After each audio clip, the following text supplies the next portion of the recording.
ముందుగా నాకు అవకాశం ఇచ్చిన నైన్టీ యజమాన్యానికి అలాగే మీకు అలాగే ప్యానల్లో ఉన్నటువంటి ఇతర పార్టీ నాయకులకు అందరూ కూడా శుభోదయం తెలియజేసుకుంటూ సార్ ఇప్పుడు ఆయన జనసేన రిప్రజెంటేటివ్ గా మాట్లాడారా లేకపోతే బొలిశెట్టి పర్సనల్ గా మాట్లాడారా అనేది ఒక వర్షం తీసుకున్నట్టయితే ఇప్పుడు మాది జనసేన పార్టీ సార్. నేను జనసేన పార్టీలో ఉండేటప్పుడు ఇప్పుడు అల్లు అర్జున్ గారి సబ్జెక్ట్ ని మేము చూడాల్సిన విధానం రెండు రకాలుగా ఉంటుంది. మేము పొలిటికల్ గా తీసుకుంటే మాకు అసలు సంబంధం లేదు. ఒకవేళ సినిమా పరంగా దేశం అంతా చర్చిస్తున్నారు కాబట్టి రాష్ట్రం అంతా చర్చిస్తున్నారు కాబట్టి ఆ కోణంలో తీసుకుంటే ఇంకో రకంగా మాట్లాడాల్సి వస్తుంది. ఒక 2 డిఫరెంట్ యాంగిల్స్ లో మాట్లాడాల్సి వస్తుంది. రెండోది ఏంటంటే ఇప్పుడు మరీ డీప్ గా మరీ టార్గెట్ ఓరియంటెడ్ గా మనం చూస్తున్నాం. గత 4-5 రోజులుగా ఎలా వెళ్తాం అంటే ఈవెన్ మాకు కూడా అల్లు అర్జున్ మీద పాజిటివ్ ఒపీనియన్ ఏం కాదు. బికాస్ ఆఫ్ ఎలక్షన్స్ బిఫోర్ ఆయన వెళ్ళి ప్రచారం చేసినప్పుడు, ఆ తర్వాత కర్నూలులో ప్రచారం చేసినప్పుడు ఏం చూసాము, ఆ తర్వాత ఆయన పర్సనల్ స్టేట్మెంట్ తీసుకుంటున్నప్పుడు కూడా మాకు కూడా ఏంటంటే ఇది ఎందుకు ఇంత ఓవర్ చేస్తాడన్న ఫీలింగ్ మాకు కూడా ఉంది.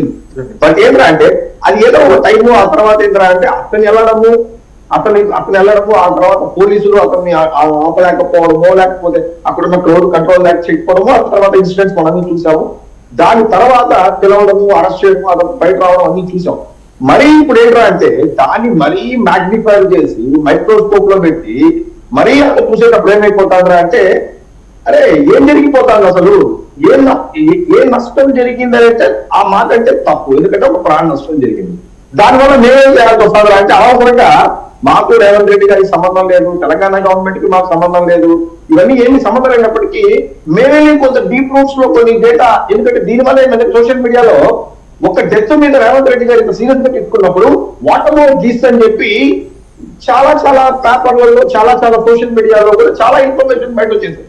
ఆ దీంతో ఇంకోటి తెలంగాణలో యావరేజ్ 20 మంది చనిపోతున్నారని చెప్పి, గురుకుల పాఠశాల 40 మంది చనిపోతున్నారని చెప్పి, అది కూడా ప్రాణమే కదా అనే దాని మీద వెళ్ళిపోతున్నప్పుడు మరి ఆ ఒక్క ప్రాణం పోయినప్పుడు రేవంత్ రెడ్డి గారు 10 నిమిషాలు అసెంబ్లీలో నరేట్ చేసిన విధానం ఏదైతే కట్టిపడేసింది అందరినీ, ఒక ప్రాణం మీద ఒక తల్లి బాధ, ఒక తండ్రి ఎలా ఫీల్ అయ్యారనే బాధ అని చెప్పినప్పుడు మరి ఇవన్నీ చూసేటప్పుడు 22 మంది చనిపోతున్నారు, ఈ పాట్ హోల్స్ లో పడి చనిపోతున్నారు. గురుకుల పాఠశాల తీసుకున్నట్టయితే ఈ ప్రభుత్వం ఫిబ్రవరి నుంచి డీటెయిలింగ్ డేటా వచ్చేసింది. ఏ రోజు ఎవరు చనిపోయారు, వాళ్ళ పేరేంటి, వాళ్ళ జిల్లా ఏంటి, వాళ్ళు ఎన్ని రోజులు చనిపోయారు అన్ని కూడా రావడంతో ఇదంతా అవసరమా అని మాకు ఫీలింగ్.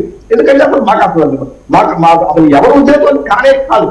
దీనివల్ల మరి దీని మాత్రం ఇంత ఫోకస్ చేసినప్పుడు ఇదంతా ఎందుకు దీనికి తోడు అక్కడ ఉన్నటువంటి బీఆర్ఎఫ్ వాళ్ళు కూడా ఈ డేటాని ఇంకొంచెం స్ట్రాంగ్ చేయడము, అక్కడ ఉన్నటువంటి మన బీజేపీ వాళ్ళు ఇంకొంచెం స్ట్రాంగ్ చేయడం వల్ల అందరికీ రేవంత్ రెడ్డి గారు చేసినటువంటి కాంగ్రెస్ గవర్నమెంట్ లో ఫ్లాస్ అనవసరమైనప్పటికీ కూడా మాకు అవన్నీ కూడా బయటపడిన సందర్భం. ఇది కంపారిజన్ లో ఏదైతే వచ్చినప్పుడు ఇది అనవసరంగా ఇంత టార్గెట్ చేయాల్సిన అవసరం లేదు అనేది అనవసరంగా రేవంత్ రెడ్డి గారు మీద. ఎందుకంటే రేవంత్ రెడ్డి గారు ఏ విధంగా ఆడ కష్టపడి ఆడ గవర్నమెంట్ ఫామ్ చేశారో, as one of the young chief minister గానో లేకపోతే బెస్ట్ ఆడిటర్ గా ఆయన మాట్లాడే విధానం కానీ, ఒక స్పోర్ట్స్ పర్సన్ కానీ, అవన్నిటికీ we are learning so many things from Revanth Reddy గారు. బట్ ఏమైపోయింది అంటే ఆ కాన్సెప్ట్ ని మీరు అన్ని వదిలేసి దాని మీద ఫోకస్ చేయడంతో డెఫినెట్లీ రేవంత్ రెడ్డి గారు దొరుకుతారు, డౌట్ అయితే లేదు. ఎందుకంటే అలా అయిపోయింది. ఎందుకంటే అందరూ వచ్చి చెప్తున్నారు కదా, అందరూ వచ్చి అదే మాట్లాడుతున్నప్పుడు this is the biggest problem. ఆ వర్షంలో చెప్పుకుంటే అడుగుతున్నాను సార్. రెండోది మీరు సార్ ఇది ఒక చిన్న సబ్మిషన్ అంటే జమిలీ ఎలక్షన్స్ గురించి జగన్మోహన్ రెడ్డి గారు మాట్లాడారు అంటే మీరు అందరూ ఏంటంటే సార్ జమిలీ ఎలక్షన్స్ మీద ఎప్పుడైతే మన బిల్లు పాస్ అయిందో ఆ తర్వాత చాలా అమెండ్మెంట్స్ తీసుకురావాల్సిన పని ఉంది, కాన్స్టిట్యూషన్ లో చేంజెస్ తీసుకురావాల్సి వస్తుంది. ఇవన్నీ చూసినప్పుడు నిజానికి ఒక్క బేసిక్ నాలెడ్జ్ ఉన్నా, చిన్న బేసిక్ నాలెడ్జ్ ఉన్నా, ఒక చిన్న రాజకీయ అవగాహన ఉన్నా కానీ 80% లో జనరల్ ఎలక్షన్స్ బిఫోర్ 2029 రాదు. చిన్న బేసిక్ నాలెడ్జ్ ఉంటే కూడా చాలు. దీనికి మనము లా కమిషన్ రిపోర్ట్స్ కానీ లేకపోతే నీతి ఆయోగ్ రిపోర్ట్స్ కానీ ఇవన్నీ కూడా మనం చూడాల్సిన అవసరం లేదు.